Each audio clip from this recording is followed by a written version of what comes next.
Hello বন্ধুরা, আপনি কি এটা জানেন যে ফাইটার পাইলটদের পায়ে বাঁধা এই কাগজের উপরে কী লেখা থাকে?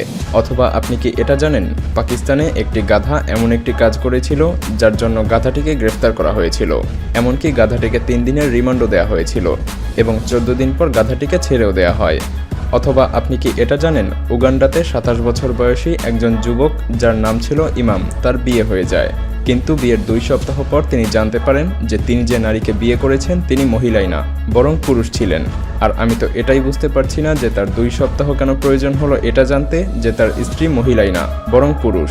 আমেরিকান এক ব্যক্তি যার নাম ছিল মার্ক, তার পা দিন দিন নীল হয়ে যাচ্ছিল আর তিনি হসপিটাল টু হসপিটাল ঘুরে বেড়াচ্ছিলেন এবং তিনি ডাক্তারদেরকে গিয়ে বললেন যে দেখুন, আমার পা দিন দিন নীল হয়ে যাচ্ছে, আমি জানি না এটা কেন হচ্ছে, কিন্তু আমার চিকিৎসা প্রয়োজন।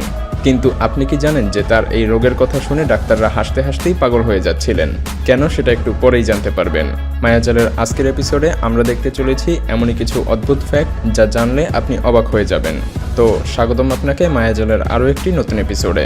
বন্ধুরা, ইউকের একটি ক্যান্টনমেন্ট এরিয়া থেকে এক ব্যক্তি পুলিশকে ইনফর্ম করে সেই এলাকায় একটি বাঘ এসে এলাকায় হুলস্থুল কাণ্ড বাঁধিয়ে ফেলেছে।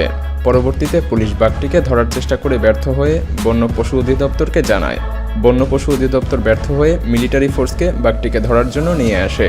মিলিটারি ফোর্স কয়েকটি হেলিকপ্টার সহ আর্ম ট্যাঙ্ক নিয়ে বাঘটিকে খুঁজতে নেমে পড়ে। পুরো একদিন খোঁজাখুঁজি শেষে হঠাৎ করেই বাঘটিকে স্থিরভাবে বসে থাকতে দেখা যায়। পরবর্তীতে সেই বাঘটিকে অজ্ঞান করার জন্য একটি ইনজেকশন পুশ করা হয়। তারপরও বাঘটি স্থিরভাবেই সেখানেই বসেছিল। পরবর্তীতে আরও বেশ কয়েকটি ইনজেকশন পুশ করা হয়। তারপরও বাঘটি সেখানে স্থিরভাবেই বসেছিল। মিলিটারি বাহিনী হেলিকপ্টার থেকে যখন নিচে নেমে আসে, ভালো করে দেখে যে এটা কোনো বাঘই ছিল না, এটা ছিল একটা স্ট্যাচু। আর এটা দেখার পর মিলিটারি ফোর্স সেই ব্যক্তিকে খোঁজার মিশনে নেমে পড়ে যে পুলিশকে এটা ইনফর্ম করেছিল। বন্ধুরা, পাকিস্তানের পাঞ্জাবে জুয়া খেলার জন্য ভুলবশত একটি গাধাকে গ্রেফতার করা হয়। গাধাটির শরীরে বাঁধা ছিল 1 লক্ষ টাকা এবং 8টি রাইফেল। গাধাটির সাথে আরও কয়েকজন ব্যক্তিকে গ্রেফতার করা হয়েছিল। অন্যরা তাদের জামিনের কারণে খুবই দ্রুত ছাড়া পেয়ে যায়, কিন্তু সেই গাধাটির জামিনের অভাবে 14 দিন পর্যন্ত জেলে থাকতে হয়েছিল এবং 3 দিন রিমান্ডেও থাকতে হয়েছিল। পরবর্তীতে পুলিশ জানিয়েছিল এফআইআরে গাধাটির নাম ছিল, সেজন্যই তারা গাধাটিকে গ্রেফতার করতে বাধ্য হয়েছিল। এ নিয়ে পাকিস্তানে খুব সমালোচনা হয়েছিল। বন্ধুরা, এই ঘটনাটি উগান্ডার। আসলে এমন ঘটনা উগান্ডাতেই সম্ভব। 27 বছর বয়সী এই ব্যক্তি একটি মেয়েকে বিয়ে করে এবং বিয়ের 2 সপ্তাহ পরে সে জানতে পারে যে এটা কোনো মেয়ে না, এটি একটি ছেলে ছিল। আপনারা ভাবছেন এই ব্যক্তি মেয়ে না ছেলে তা জানার জন্য 2 সপ্তাহ কেন লাগবে? এই ব্যক্তি মেয়ে না ছেলে তা কিভাবে জানা গিয়েছিল তা জানলে আপনি আরও অবাক হবেন। এই ব্যক্তি তার প্রতিবেশীর একটি টিভি চুরি করেছিল এবং পুলিশ তাকে গ্রেফতার করে জানতে পারে যে এই ব্যক্তি একজন ছেলে। সে এতদিন মেয়ের সাজে সেজেছিল। হয়তো আপনাদের মনে প্রশ্ন আসছে, 27 বছর বয়সী এই ব্যক্তি পুরো 2 সপ্তাহেও কেন বুঝতে পারল না যে এই ব্যক্তি কোনো মেয়ে নয়? আসলে এই ব্যক্তি টাকার লোভে বিয়ে করেছিল। বাকিটুকু আর না শুনলেও চলবে। বন্ধুরা, আপনারা কি আজ পর্যন্ত পৃথিবীর সবথেকে ফাস্টেস্ট কার সম্পর্কে জানেন? আজ পর্যন্ত পৃথিবীর সবথেকে ফাস্টেস্ট কারের নাম হলো থ্রেস্ট সুপারসনিক কার, যা ব্রিটিশ একটি কোম্পানি তৈরি করেছিল। আর এটার গতি সাউন্ড ব্যারিয়ারকেও ব্রেক করে ফেলেছিল। এটার ডিজাইন করেছিল রিচার্ড নোবেল, গ্লেন বাউসার, রন ওয়ার্স এবং জার্মি ব্লিস। 1997 সালের 15ই অক্টোবর এই জেট কার 1228 কিলোমিটার প্রতি ঘন্টা বেগে চলে বিশ্ব রেকর্ড করেছিল। আর এই রেকর্ড আজ পর্যন্ত কেউ ভাঙতে পারেনি। এটা সত্যি অবিশ্বাস্য। এত পুরনো একটা গাড়ির মতো গতি বর্তমান তথ্য প্রযুক্তির যুগেও কোনো গাড়ি তুলতে পারেনি। বন্ধুরা, আমেরিকান এক ব্যক্তি হঠাৎ করে দেখতে পায় তার পা ধীরে ধীরে নীল হয়ে যাচ্ছে। আর এটা দেখে সে ডিপ্রেশনে চলে যায়। সে ইন্টারনেটে সার্চ করে এবং সে জানতে পারে এই রোগটির নাম ডিপ রেইন থ্রম্বোসিস। তারপর সে বেশ কিছুদিন ইন্টারনেটে পাওয়া তথ্য অনুযায়ী ওষুধ সেবন করতে থাকে, কিন্তু তারপরও ঠিক না হওয়ার কারণে সেই ব্যক্তি ডাক্তারের শরণাপন্ন হয় এবং ডাক্তার পরীক্ষা নিরীক্ষা শেষে জানায় যে এটা কোনো রোগ নয়। আপনি হয়তো নতুন কোনো জিন্স প্যান্ট পরেছেন আর এটা সেই নতুন জিন্স প্যান্টেরই কালার, যা আপনার পায়ে লেগে গিয়েছে। এরপর থেকে যদি কোনো নতুন জিন্স প্যান্ট কিনেন তাহলে তো অবশ্যই ধুয়ে পরবেন। বন্ধুরা, এমন অনেক মানুষ আছে যারা কোনো সমস্যায় পড়লে ডাক্তারের কাছে না গিয়েই ইন্টারনেটে সার্চ করে তার তথ্য অনুযায়ী ওষুধ সেবন করতে শুরু করে। আসলে এটা মোটেও ঠিক নয়।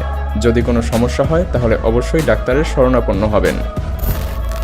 বন্ধুরা, কল্পনা করা যায় একটি গাছকে রক্ষা করার জন্য পুলিশ 24 ঘন্টা পাহারা দেয়। প্রতি বছর এই গাছটির জন্য ব্যয় করা হয় 12 থেকে 15 লক্ষ টাকা। সপ্তাহে 7 দিন 24 ঘন্টা এই গাছটিকে 4 জন পুলিশ পাহারা দিয়ে থাকে। আর এই গাছটির অবস্থান ইন্ডিয়ার মধ্যপ্রদেশের ভোপালে। আর এমনটা করার কারণ হলো এই গাছটির নাম হলো বুদ্ধ ব্রিজ, যা শ্রীলঙ্কার সাবেক প্রেসিডেন্ট মহেন্দ্র রাজপাকসা রোপণ করেছিল। কথিত আছে এই গাছটির নিচে গৌতম বুদ্ধ মোক্ষ লাভ করেছিল, আর তাই এই গাছটিকে এমনভাবে দেখভাল করা হয়। ভালো করে লক্ষ্য করে দেখুন এই গাছটিকে কিভাবে চারদিক দিয়ে নেট দিয়ে ঘিরে রাখা হয়েছে। বন্ধুরা, এই গাছটির গুরুত্ব এখন নিশ্চয়ই বুঝতে পারছেন। আপনি কি বলতে পারবেন আর্মিদের হাঁটুতে এই কাগজগুলো কি হতে পারে? আচ্ছা, আমরাই বলে দিচ্ছি। ফ্রান্স থেকে 5টি রাফায়েল জেট ক্রয় করে ইন্ডিয়াতে নিয়ে আসার সময় ইন্ডিয়ান গভর্নমেন্ট থেকে সিদ্ধান্ত নেওয়া হয় এই 5 জন পাইলটদের সেই 5টা জেট চালিয়ে নিয়ে আসতে হবে।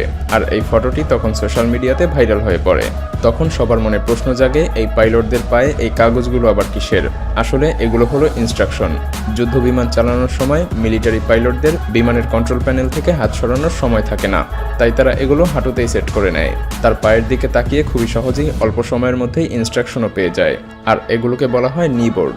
কোনো দেশে কাগজের পরিবর্তে আইপ্যাডও ব্যবহার করা হয়ে থাকে। বন্ধুরা, আপনারা নিশ্চয়ই লাইভ টিভি শো চলাকালীন কোনো না কোনো সময় এই ধরনের র্যান্ডম নাম্বার দেখে থাকবেন। এটা দেখার সময় হয়তো আপনারা কখনোই ভাবেননি যে এটা কেন দেখায়। এটা দেখানোর কারণ হলো যেখান থেকে লাইভ টিভি শো বা স্পোর্টস শোগুলো ব্রডকাস্ট করা হয় সেখান থেকেই এই নাম্বারগুলো জেনারেট করা হয়। আর এগুলো এক একটি টিভিতে এক এক রকম দেখায়। এটা কখন কোন সময় দেখা যাবে তা কেউ বলতে পারে না। আর তাই কেউ যদি ইচ্ছা করে এই লাইভ প্রোগ্রামগুলো রেকর্ড করে সে অন্য কোথাও টেলিকাস্ট করবে, তাহলে যেখান থেকে এই লাইভগুলো ব্রডকাস্ট করা হয় সেখান থেকে তারা খুব সহজেই এই নাম্বারগুলির ভিত্তিতে আইনি লিগ্যাল নোটিশ পাঠাতে পারবে। অর্থাৎ এই নাম্বারগুলো পাইরেসি হতেও রক্ষা করে। বন্ধুরা, আপনি কি জানেন আনারস মুখের মধ্যে বেশিক্ষণ রাখলে আনারসই আপনাকে খেতে শুরু করবে? অবাক হচ্ছেন তাই না? ভালো করে লক্ষ্য করে দেখবেন আনারস যখন মুখের মধ্যে বেশি সময় ধরে রাখা হয় তখন আমাদের মুখের ভেতরে জ্বলতে শুরু করে।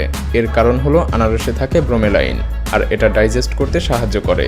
আর তাই মুখের মধ্যে লাজুক স্কিনগুলো খুব বেশিক্ষণ ধরে আনারসের সংস্পর্শে এলে তা নিজেই ডাইজেস্ট হতে শুরু করে। আর আনারস কাঁচা অবস্থায় এর মধ্যে বেশি ব্রোমেলাইন থাকে, তাই এটিকে সম্পূর্ণরূপে পাকিয়ে খাওয়া হয়। ভিডিওটি ভালো লাগলে লাইক করতে পারেন, এবং আপনি যদি এমনই রহস্য, রোমাঞ্চ, আনকমন আর ইন্টারেস্টিং ভিডিও দেখতে পছন্দ করে থাকেন তবে মায়াজাল চ্যানেলটিকে এখনই সাবস্ক্রাইব করুন এবং পাশে রাখা বেল আইকনটি প্রেস করুন। তো দেখা হচ্ছে আগামী এপিসোডে। ততক্ষণ পর্যন্ত ভালো থাকবেন। ধন্যবাদ।